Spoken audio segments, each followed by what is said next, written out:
I bet you didn't know that Kurt Cobain was probably trans. What, because something's wrong with me? Why do you need to pray for me?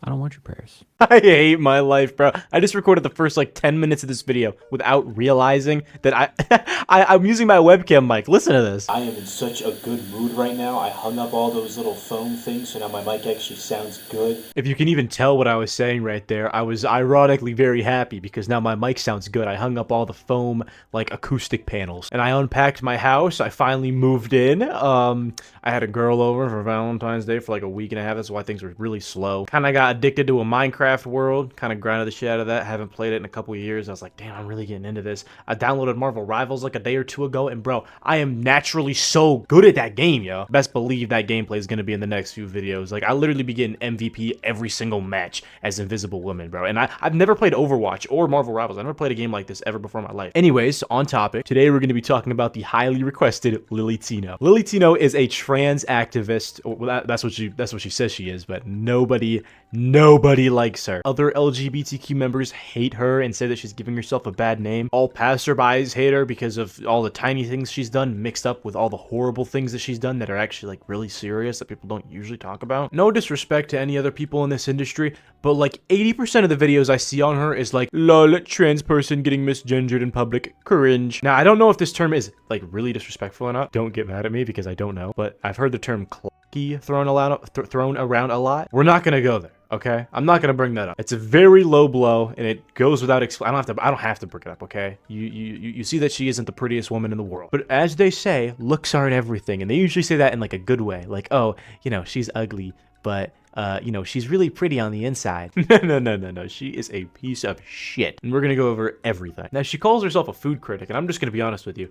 Nova is a 1,000 times better food critic than her. And that isn't a compliment to Nova. She literally will just sit here and call a meal trash and then scoop the entire plate. I'm talking like she'll be licking the sauce with her fingers. She's so gross, bro. She'd be eating with her mouth open all the time. I've never heard anybody mention that. With them gnarly ass... okay. We ain't gonna bully. I meant gnarly as in like, yo, gnarly, dude. That's radical. She'll also just tell like waiters or servers straight to their face, like, hey, this food sucks ass. Can I get something else? Like, what? Even if she's not asking for something else, even if it's not like repulsive, she'll just be like, yeah, like, you know how the waiter comes up and you're like, oh, did you find everything enjoyable today? And you'll just be like, yeah. Just like how when you get a haircut, you say you like it, even if you don't. She'll literally just say, no, it wasn't that good. Like, what? What kind of dick does that? It's pretty moist. I've had better. This is not great. The ice cream is bad. It's good. Like, I'll finish it. All right, it can't be that bad if I'm like scraping it off the plate.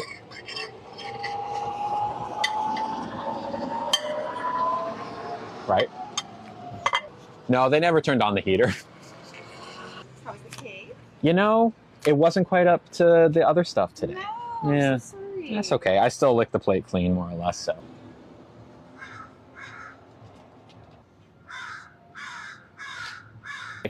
Did they count my meal? Am I crazy? It says that there was a credit here.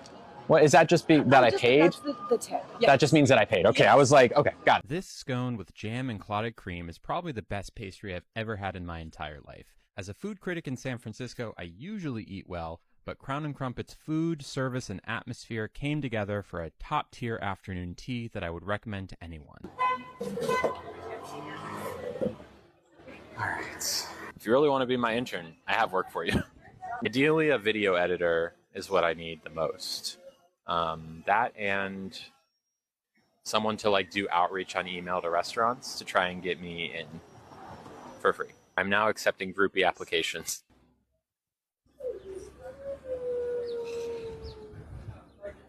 There's a child crying nearby.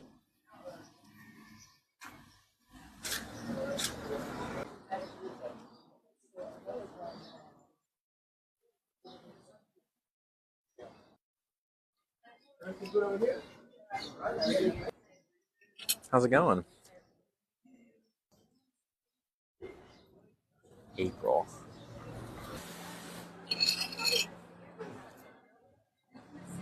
all right, after a little bit of closer looking, it's not really her, you know, chewing with her mouth open. It's her talking with her mouth full. Same difference, though. But as you could see in that last clip there, she is a D1 grifter. She's always trying to get into places for free. It's so embarrassing when she goes and asks for, like, free food or shit like that. She is so entitled to anything, like as if she does anything. She's like, oh my god, I make such a good content. What do? You talk about the fact that you're trans and you eat food in a gross, nasty way. What do you do exactly? As well as like your hobbies as well. Like she doesn't have any hobbies or interests. I mean, I can't really say that for sure. It's just that, you know, when you're a content creator, some things like they seep into your work, you know what I mean? Like, you don't know me, but you know I like fucking SpongeBob and Five Nights at Freddy's and Invincible and shit like that, because it's always, I put like stuff like that in my videos. I incorporate that in my videos. I like Kanye. Bro, I made that Kanye edit, put it on my channel like 2 weeks before he made all them crazy ass tweets, bro. That was insane. But it's like the only things that she likes, and this isn't even just like a content creator thing. This is a live stream thing. She's on live streams every day. And the only things in the world that she cares about are, I wouldn't even say hobbies as a food, because if we're talking about hobbies as a food, you'd think like cooking or maybe like wine tasting or cheese tasting, but that's more about like the history of it, you know what I mean? Just straight up just eating, that's just eating, right? That isn't a hobby, that's just eating. Just going to a restaurant and then eating something. That's not a hobby, it's just consuming food. So the only things that she's into is LGBTQ and sex, her sex life. That's it. That's the only thing she gives a shit about. But anyways, yeah, back on topic. Grifting and entitlement. She acts like she has her life so difficult, but she is so privileged. She doesn't have to work. She just sits there, pulls her phone out. She can pay her rent, and she can pay to, like, go to all these crazy-ass meals. She eats out 3 times a day. She'd be dropping, like, $70 on a meal. She'd be getting, like, 3 courses plus a dessert for dinner. She'd be going out for lunch. She'd be going out for breakfast every single day. That's insane. And you know what? The one thing that I am jealous of her of is that quick-ass metabolism. I mean, like, she isn't the skinniest woman in the world, but, I mean, she definitely doesn't look like she's eating as much as she does. That lucky motherfucker. Also, before I forget, big shout-out to Drama Llama for archiving a lot of these clips, but at the same time, kinda Drama Llama, what's the point of being an archive channel if you specifically went into your settings and turned off the ability to let us save the videos? Why? Like, minor nitpick, but, like, what? What's the point? This is how I spent $200 at a fancy restaurant in San Francisco. I started with a non-alcoholic cocktail that had celery and mint. There's black salt around the rim. It was $12. Then I had an iced Americano for $8. Really hit the spot. Then I had these incredible fried dough pockets. You take some blue cheese, you take some pickled onions, you take some prosciutto, you stuff it all in there. For $25, it's a little bit expensive, but y'all, it was so good, and Nugget loved it. Ew. Next up was the horseradish, red onion, and sopressata pizza. It was really good, interesting flavor combo, and it was only $27. Next up was what I like to call a mega ravioli. You can see it's literally just one big ravioli with ricotta and egg on top. That came in at $29. Then I had an affogato for dessert, which is espresso poured on top of gelato. That came in at $12 and was a nice way to start the end of my meal. But to really end my meal, I got a gianduja crostata, which was a chocolatey, gooey cake with a massive scoop of gelato on top. That was $12, and if you factor in tip, tax, SF mandate tax, and a few coffee refills, the total was $183.14. I'm a transgender food critic, and this is one of the best slices of chocolate cake that I've ever had. For my appetizer, I got crispy zucchini cakes with mint yogurt dressing and these little tiny cucumbers. I guess they were more like pickles, but they were really good. Then I got avgolamano, which is a traditional Greek chicken lemon soup, and it was mind-blowing. This is one of those things I'd have every day for the rest of my life. Then came the moussaka, which is a eggplant, potato, spiced meat, creamy bechamel dish. Incredible. Then the Greek coffee, which was very strong but added a nice counterbalance to the moussaka. You can see it was made in the cup. Then, of course, the flourless chocolate cake and the frappe, which was, again, the strong coffee just with cream and sugar.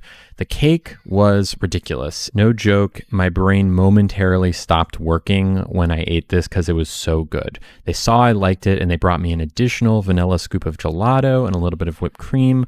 Also added a great compliment to it. The meal was $126.09 and worth every penny. I have been misgendered 3 times in the past 24 hours at restaurants. Last night I was at Benihana with my girlfriend, and the server said, "What about you, sir? What would you like to eat?" My girlfriend, God bless her heart, steps in, says, "Actually, that's ma'am." And she looks at my girlfriend and didn't really understand what had happened and said, "No, I'm talking to him," pointing at me. Our jaws were on the floor, and we decided to leave because it was just a bad vibe after that. And just a few minutes ago, I was at another restaurant for lunch, and they showed me my seat and said, "Here you go, sir." And I said, "I am not a sir." And then I left because I wasn't comfortable anymore. And I went to a new restaurant, and I asked, before I sit down, where's the bathroom, please? And they said, "Oh, it's right this way, sir." And I just left because I wasn't comfortable anymore. If you're a server in the food industry, you don't need to use words like sir or ma'am. There are ways to be respectful without using those words. And if you get it wrong for someone like me, I will probably leave the restaurant. Oh dear God, you might leave. What are we gonna do without you? I don't know. I understand how that could eventually lead to some problems in specific scenarios, but I mean, what are you supposed to say? "Oh, here's your table." You'd either say like ma'am or sir. "Here's your table." Like that just kind of sounds like, I don't know, you're rushed. It just doesn't sound as professional. Or like, "Here you go, ma'am. Here you go, sir." It wouldn't just be like, "Here you go." You know what I mean? Like, if you're trying to be like fancy or something. I'm using that as a comparison because you eat at all these fancy ass restaurants and then you complain. Okay, let me pause. I'm saying too many things at once. You complain about how difficult your life is. You live in LA and you go to all these fancy restaurants and you're flexing about how you could eat 3 meals a day in these fancy restaurants in LA. And you're complaining about how, I can't take this no more. And yeah, just so you know, she isn't paying for a single like morsel of this food, but I mean, she's paying for it, but all of her money is from just donations of her begging, "Please guys, please pay for my food." Either that or her trying to reach out to places so that she can get free meals. Like, look how embarrassing this little part is where she goes into a place and is like asking for a little special treatment for being a food reviewer, which you saw those other food reviews. She's not reviewing shit. She's just saying the name of what she ate and then saying, "Yum," or "This one wasn't very good." The only time she ever actually reviews in depth anything that she's eating is during her live streams whenever she's just nonstop talking shit about it. Hi. I'm a food critic, and I travel around San Francisco with my phone and stream my meals. Typically, for any meal, between like 75 and 100,000 people will witness the meal, either live or after the fact. Would this be a good time for me to record my experience here? Yeah, I'm just gonna leave. There's no one. Okay. I think they're like all watching me as I walk out. All right, well, goodbye. I don't know what to say. I don't know how to. They're all just kind of looking at me from the kitchen, like, okay, I'll leave. Yeah, it definitely is intimidating for it to be that many people, but there's several reasons I mention it. Is one, because I want them to know that it's not just like I'm a random person videoing my food. Because it also lets them know, like, hey, enough people are going to be seeing this that you want to be sure to like be on your game. And also it could result in a free meal. So. All right, just so I don't miss things or forget about certain topics, I started writing talking points because you guys know I don't script anything I say. I have to make sure I have things in order. And we are 3 out of 11 talking points down. And the rest of them are the reasons why she's actually like a garbage human. Not just like an unlikable person like those first few. These are the things that are just absolutely abhorrent. But just to provide a little bit of context though, we need to set the stage and let you know that she targets her videos towards children. Let me show you one of these little videos that she uploaded. And she likes to say, I can't find the clip, but she has said on multiple occasions, my videos aren't for kids. But even if kids do find them, I don't care. This is educational stuff. So let me just show you that video that she posted, just so you know for a fact this channel is for children. Hi friends! Today we're going to talk about something super important. What it means to be transgender. It's a big word, but I promise that it's easy to understand. Ready to learn? The first thing I want you to do is close your eyes. Now think, do you feel like a boy, a girl, or a little bit of both?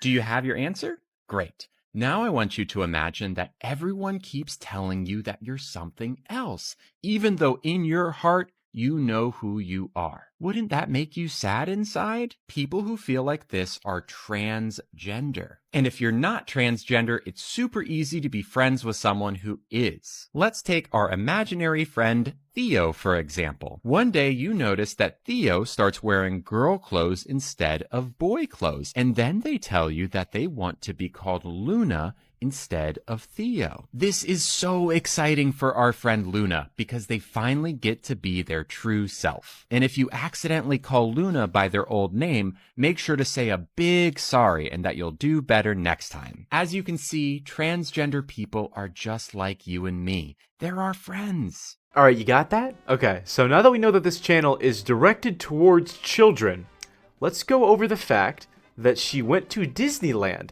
and used childlike, what would I say, comparisons or innuendos, like cake pops and donuts and candy canes and shit, to explain her bottom surgery and how sex works with it. And keep in mind, it wasn't just like some teenage sex ed thing that she was trying to give off vibes of in that first video. That was like elementary schoolers. I'm gonna get banned from Disney. I swear, we're about to get banned from Disney. Last summer, I got my cake pops removed, and the plan up until recently was to get my marshmallow wand reconfigured into a marshmallow tunnel. Unfortunately, a few weeks ago, I noticed some hair regrowth on my marshmallow wand. That's bad because the outside of the wand is what becomes the inside of the tunnel. So you don't want hair growing there, or else it's very uncomfortable. All right, this clip isn't over and I'm gonna let it play, but I just noticed something while editing this. Listen to that little girl. She says like, yeah. She says that in the background, just at a normal talking tone. And she will try to use this argument later that no kids could hear her, no kids were in like hearing distance. But if you can hear a kid just casually low voice talking to probably their parent or something, then that kid can hear you with your loud exclamatory voice. I don't know if that's a word. Holy shit, that didn't sound right. So I talked to my surgeon and he said that it would be best to postpone the procedure until after hair removal is complete. This is obviously disappointing because I was really excited to have a marshmallow tunnel sooner. That being said, it is still happening. We're just not sure when it's happening. Hair removal is a fickle thing and it's really hard to predict when it will finish. But my hair removal technician thinks it will be before the end of the year. So, fingers crossed. Oh, good. What's up? My mom's here, by the way. The marshmallow tunnel. I feel so bad for that mother. But anyways, I, believe it or not, slightly understand the argument that some people have where they're like, this person's entire personality is based off of the fact that they're trans. Like, they don't talk about anything else other than being trans or sex. That's all. That's the only thing she talks about. It's all that she cares about in life. So maybe she wasn't even taking into consideration the fact that it was weird because there's kids there. She just, it's something that she talks about so normally that she just wasn't taking that into consideration. It wasn't like she targetedly said stuff around kids. The best way that I can simplify that is just think of those times where you were in the middle of a conversation with somebody and then you realize that, oh shit, my voice is really loud. I'm like kind of yelling right now. I didn't mean to be doing that. In the moment, you didn't realize what you were doing, but you were low-key kind of yelling. And that isn't a take on her literal voice volume. I'm talking about making a comparison on not realizing that something you're doing is inappropriate in the moment. And I almost like agreed with that. I mean, I still believe that she was a piece of shit, but it wasn't like I was gonna accuse her of that being like an actual, you know, predatory thing that she was doing until she totally doubled down on all of it. In this video here, I mean, she literally says that no kids heard her when they did. And kids that young, you can hear that kid in the background like mumbling, they're like 3, should be educated on this stuff because it's just like any other surgery. No, okay? People in the modern day love to compare things, and we're gonna get back into this argument later, so I'm not gonna go too in depth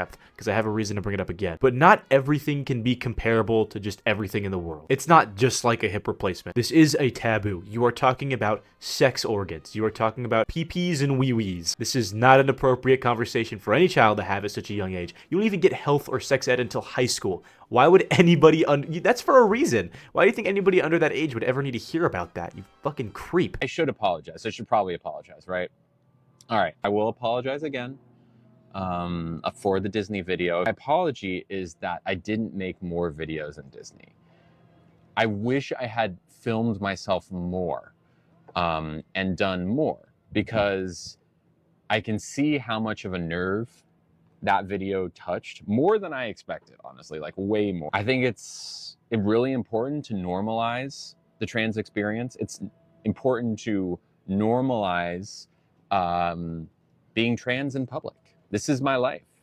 This is my existence. This is who I am. I'm not going to hide. Talked at a table that I was at sitting with my mother. One, no one was listening. No one was listening. Two, even if they were listening, you talking about cake pops and marshmallow lines. Like, you'd have to kind of know a little bit more to really understand what I was saying. But let's say you did understand what I was saying and you were listening, which no one was. It's no different than talking about a hip replacement or any other surgery. There's nothing taboo about it. There's nothing that shouldn't be discussed. The video was not aimed at kids. It was aimed at y'all, my audience, which is not kids. Yeah, so back to that video from earlier of her, like, talking like she's in a preschool. Not for kids, right? Okay. There's a time and place for that, and Disney was not the time and place I pinned. No, it actually was, Andrea. Because I was in Disneyland, and I wanted to talk about it. That makes it the time and place. This just brings me back into the whole entitled thing. Oh man, I really gotta take a shit right now. You know what? I'm in the middle of the streets of Disneyland, and since I feel like doing it, I'm gonna do it. Get ready. What a crazy argument. I wanted to do it, so that makes it right. Queer people are allowed to exist in Disneyland. Ding, ding, ding. Queer people are allowed, let me say it one more time for the people in the back.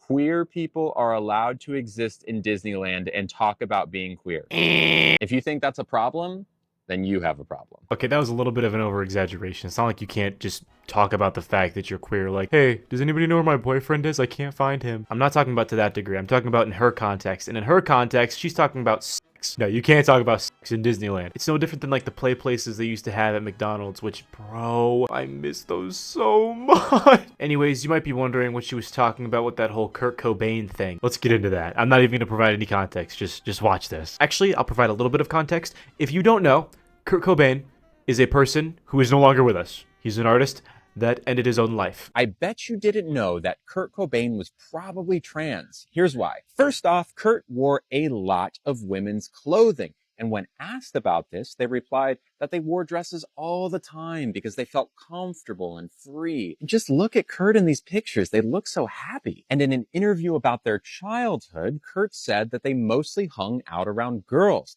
and that at one point they thought they might be gay. Many trans people who don't have the vocabulary yet to express their gender identity will describe what they're feeling as being gay. That's exactly what I did in middle school. Kurt is also quoted as saying that they identify more with the feminine than with the masculine. This is clear proof that Kurt did not identify with the gender they were assigned at birth. And the most convincing evidence that Kurt was trans was in an early version of Nirvana's All Apologies lyrics, where Kurt wrote, "Let me grow some."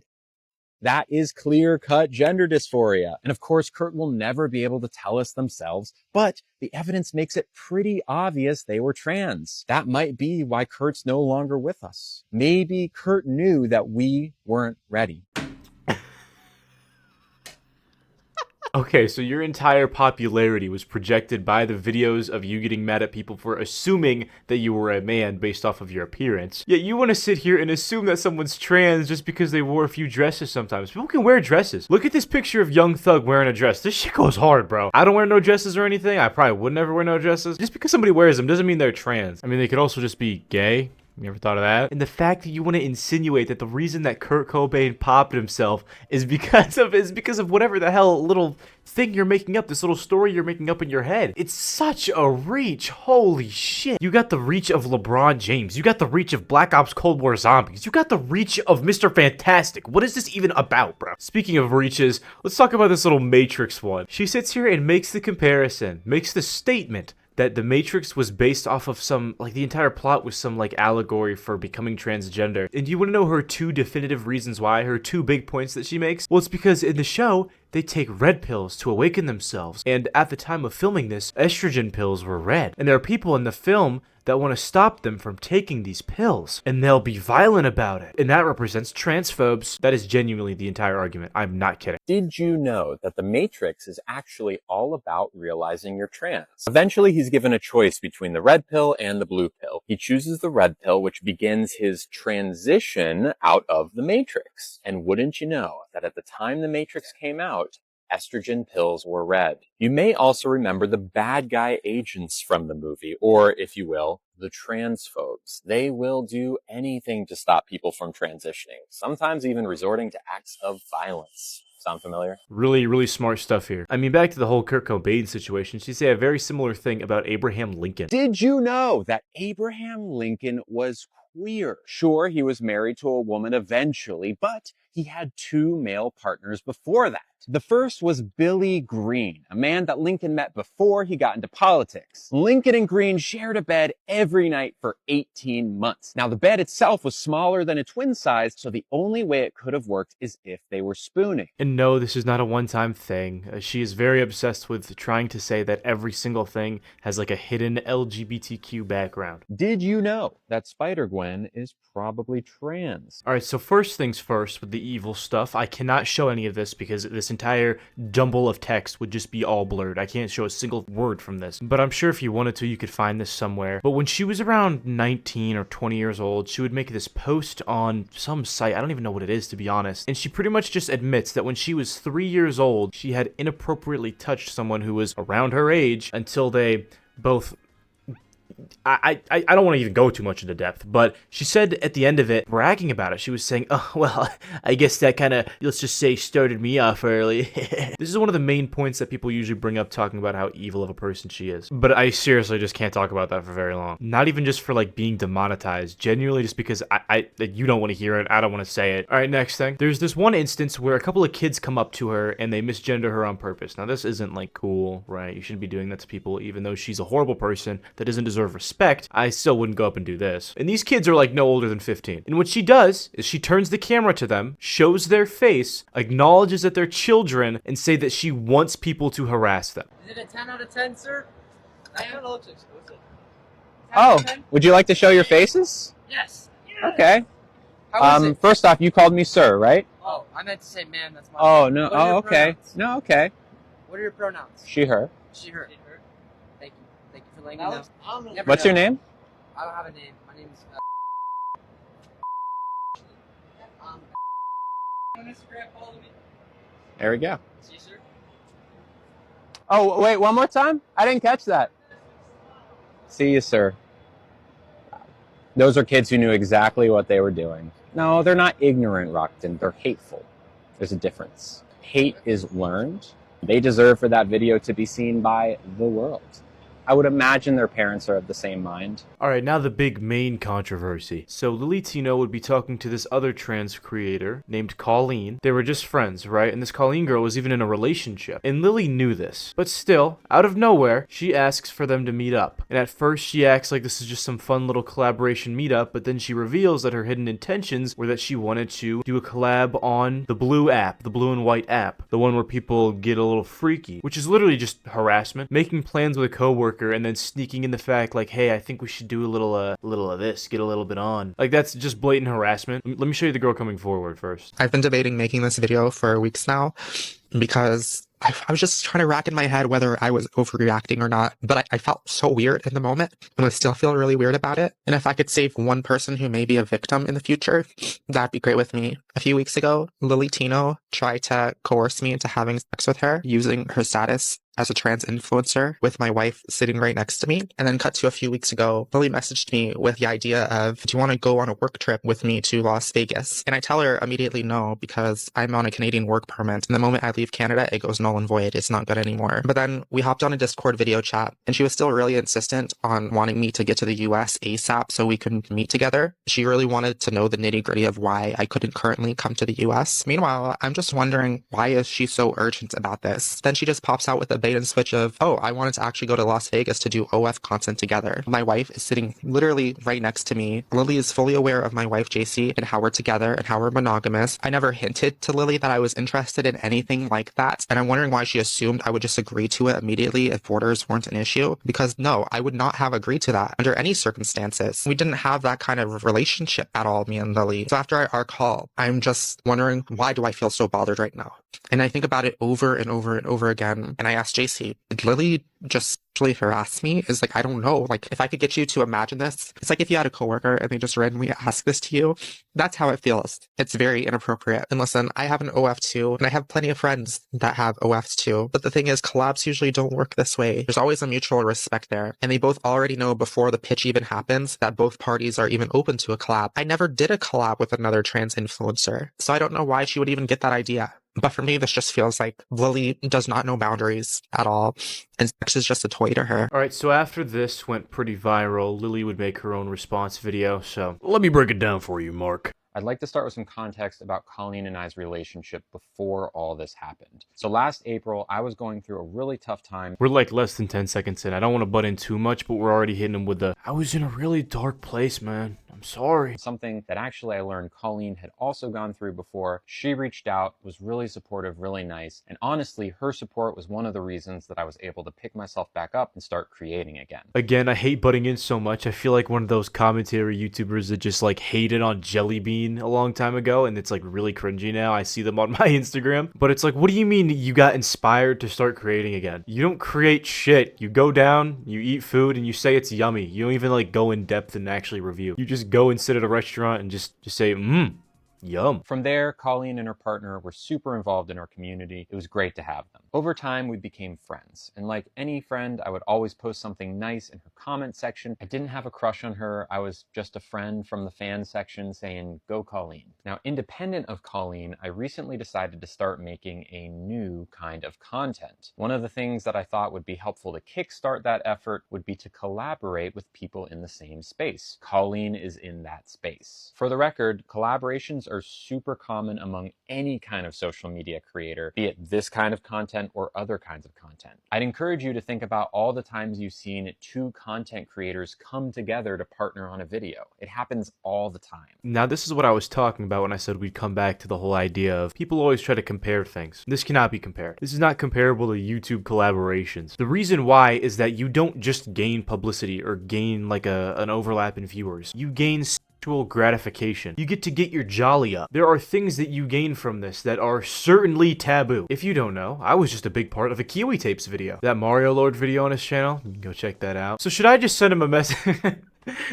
For his dignity, I'm not going to say that joke out loud, but you know where I was going to go with that. No, it wouldn't be appropriate to ask him something of that. That'd be weird as shit. Just like it's weird as shit for you to say that. That's harassment. What do you not get about that? And since I've been wanting to go to Vegas a lot on my own, I figured it would be cool, 2 birds with 1 stone, get a couple friends, go down, do fun stuff, and also make it a little more worth our while, do some collaboration on content. Colleen seemed like a good person to ask because she already does this kind of content for a living, so I didn't think it was an out of left field ask to say, hey, this thing that you do for work, I'm starting to do it too. What if we partnered up for a thing? Not to mention, I thought her content was awesome and I really admired her for it, and I would have loved a chance to collaborate with her. Okay, so you literally just said in like pretty wording that you got off to her videos and you would want to make some with her. You absolute freak. Colleen contradicts herself a couple of times over the course of her videos. In the first one, she talks about how we were discussing Las Vegas in the chat before I brought it up to her on the video call. That's not true. And in her second video, she contradicts it by saying that I brought it up to her for the first time on our video call. That's true. On that video call, I said, hey, wouldn't it be cool if you, me, and your partner, and by the way, her partner was there for this. It was all 3 of us. I said, wouldn't it be cool if me, you, and your partner had a fun trip to Las Vegas? We'll do the Sphere. I want to go to a Mega Mart, maybe see a couple shows. It'll be super fun. And while we're there, it would be cool for us to film some content because ultimately I'm starting to make more content. I like your content. It would be cool for us to partner. Colleen immediately said, actually, I'm monogamous. Now, to be clear, as soon as she said no, I said, okay, no problem, and we moved on. Colleen in her videos has made it out to be like I dragged it on, like I was pushing her and pulling her and trying to get her to do this collaboration, when in reality, all I said was,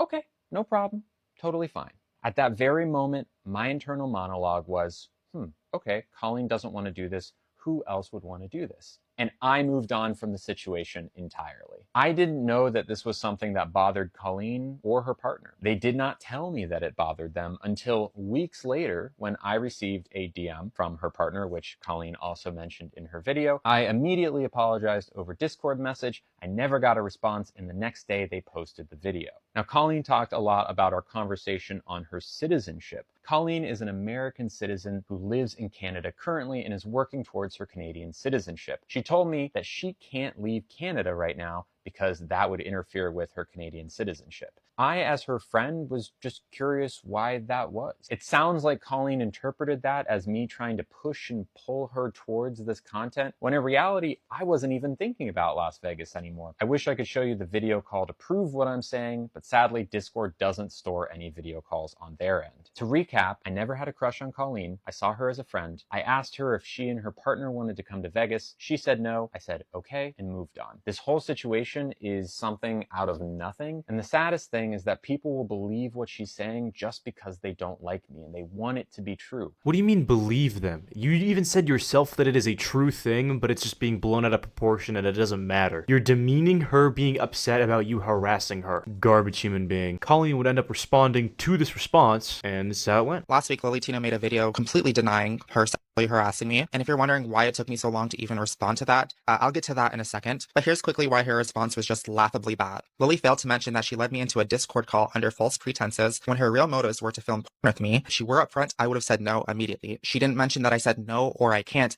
3 different times. And even after that, even after I said no to doing porn, she still sent me a link to the porn studio and said it would be mutually beneficial. The entire video, she didn't even mention OF or even spicy content once. Instead, she mentioned it as a different kind of content and was very nonchalant about saying it was normal for content creators to collab, which is true for something like TikTok, but is much more sensitive when we're talking about making literal porn. And this one shocked me. She edited the word OF out of her screenshot, the one that I actually posted to my video itself uncensored. I received a DM from her partner, which Colleen also mentioned in her video. And she'll probably say it's for TikTok terms of service, but here, let me just put that message on the screen and watch nothing happen to this video. Lilly was trying to sanitize the entire situation to make herself seem innocent. Like, I got in many comments after they come back to my video being like, oh, I didn't even know that Lilly was even talking about OF until I saw your video. And I've been frequently asked why I even went public in the first place, because Lilly had such a well-written response, right? But the reason I even went public was because I knew that immediately after I went public, Lilly would publicly act like this. Right? And also, I had no idea they were monogamous. Most trans people I know are poly.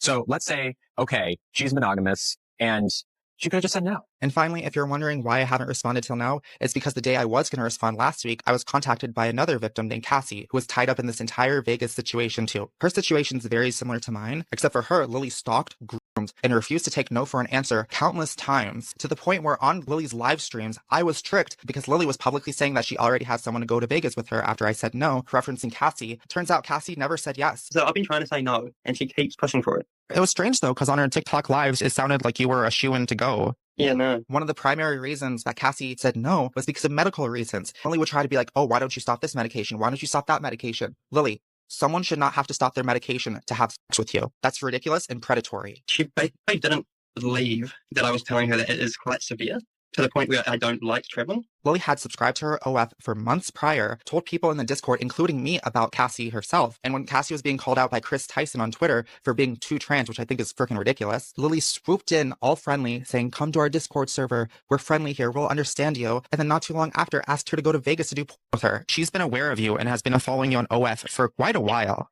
That's crazy enough. She knew who I was before that day. She talked about it. Like, she talked about it multiple times. Oh. On a Discord. She talked about it, yeah. What? Mm-hmm. Oh, no, that changes everything. Why hasn't she told me that? And I even told her how this happens to me all the time. Like, people, I'll meet like a set of friends, right? Mm-hmm. And then the second one of them gets me alone. They go, hey, so, I actually watch your content, and then I'm like, oh, so you're trying to stop me.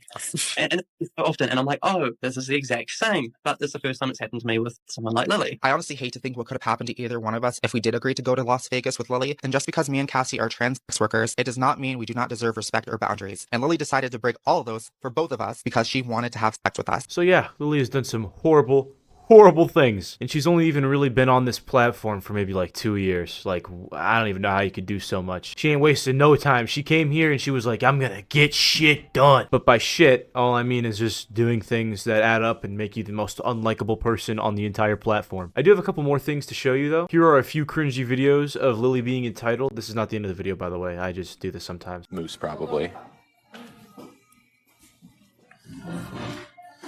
Alright.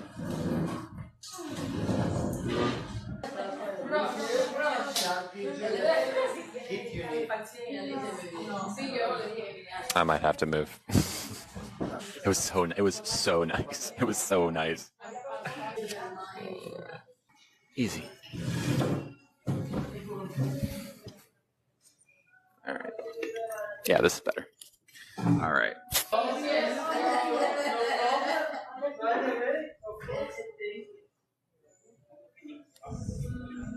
I don't know how they're that loud. They're ridiculously loud. Yeah, I think we're gonna have to find a different place.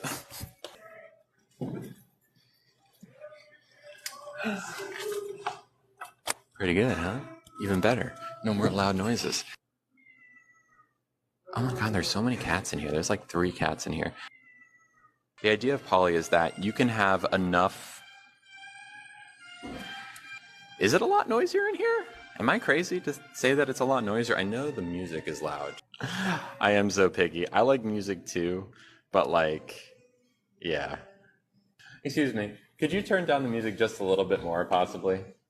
I know I'm the only one in here, so maybe just like possibly even turning it off would be incredible. You're in a public place. If you don't like being around people that talk, eat at home. I mean, that makes no sense to even ask. I highly doubt she even knows the first thing about cooking. Alright, here's a really funny video. I previously mentioned the only thing that she ever cares about is, you know, spicy, freaky stuff. And she also loves complaining. So here are 2 of those mashed into one because she can't not do either. So randomly sidetracked to it. It's the only thing on her mind. We'll get a little bit of the butter lettuce on here. We'll get an orange, get some shrimp, maybe a pistachio or 2 on the fork. A big bite. Here we go.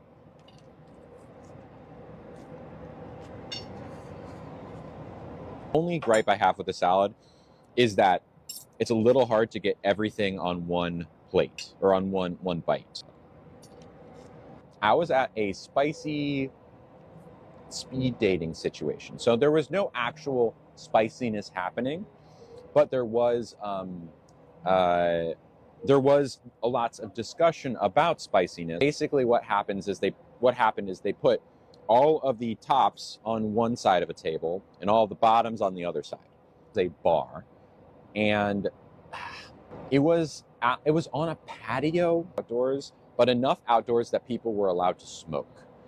Both types of things, because we're in California, remember. So for the first hour or 2, there was so much cigarette smoke. So much cigarette smoke. Because, you know, we were at a bar. And I went to the event organizer. I was like, you know what? Like, you know, I should just go complain. And they said, no, you don't have to do that. I said, no, I'm going to do it. I stood up. I talked to the event organizer. He did an okay job. He definitely tried his best.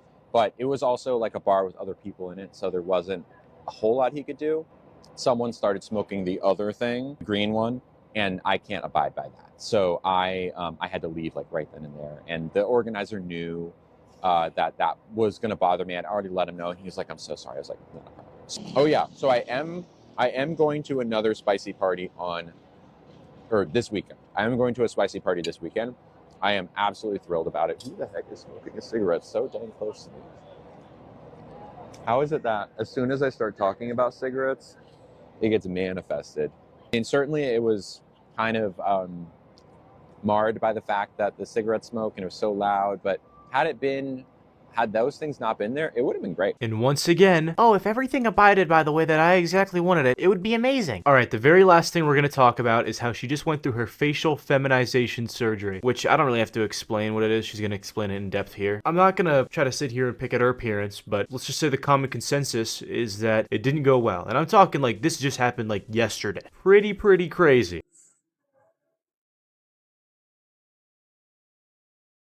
It has been 20 days since my FFS. About 70% of the swelling is gone, but it'll take another year or 2 for the rest of it to go down. So let me show you around my new face. For reference, here's what I looked like before. First up is the hairline. You can see that it has been moved forward. The line is pretty pronounced right now, but it will fade over time. You might also be wondering about this little dent right here. That is internal stitching, and it will go away in a few weeks. Now, my nose is quite swollen, and that will go down over time, but take a look. You can see it's way more of a ski slope now. Also, my brow bone is way less pronounced. My surgeon said that the brow would probably be the thing that made the most difference in the beginning to feminize my face, and I tend to agree with them. Now, my lips haven't changed, but they went through my lower mouth to get to my jaw. It's hard to see the result here right now because there is a lot of swelling, but over time you'll see that it is much softer. And last but not least, the Adam's apple is gone. I want to give a huge shout out to my mom who took care of me as I recovered. My mom actually extended her trip several times to take care of me because I got COVID in the hospital. That made recovery a whole lot harder, but luckily I had a wonderful support network of friends as well that helped me walk my dog and brought food and did all these wonderful things. And I'm super excited for y'all to come on my healing journey as my face settles in over the next few years. Yeah, so all in all, Lilly has definitely made a name for herself, and it isn't a good one in any way, shape, or form. Pretty much all I have left to say about it. Yeah, I mean, this is the longest a video of mine has ever run, so I've clearly had a lot to talk about. Thank you guys so much for watching. I'll see you guys in the next one.